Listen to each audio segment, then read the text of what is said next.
Our commentary is from author Amy Silverstein, one of this nation's longest surviving heart transplant recipients. Last night, I climbed the 13 stairs that lead to my bedroom, and when I got to the top, I put my hand to my heart and said thank you, because the climb was so easy, because the climb was propelled by a magnificent, healthy donor heart. I have lived with 2 donor hearts over 35 years. I had my first transplant at 25, and when that failed, I had my second at 50.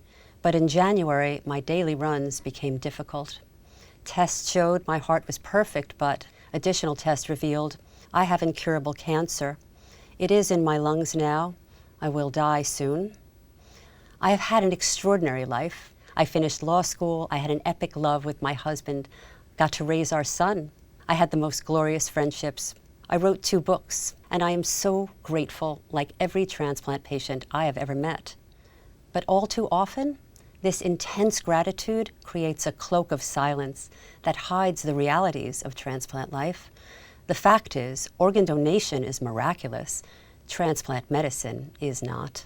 In 40 years, there has been very limited change in the medicines that patients take daily to prevent rejection of their donor organs. These immunosuppressive drugs continue to wreak havoc on the body, dramatically increasing the risk of diabetes, kidney failure, dangerous infections, and yes, cancers.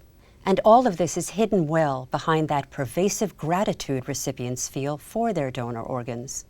When you are given everything, there is subtle and explicit pressure to ask for nothing more.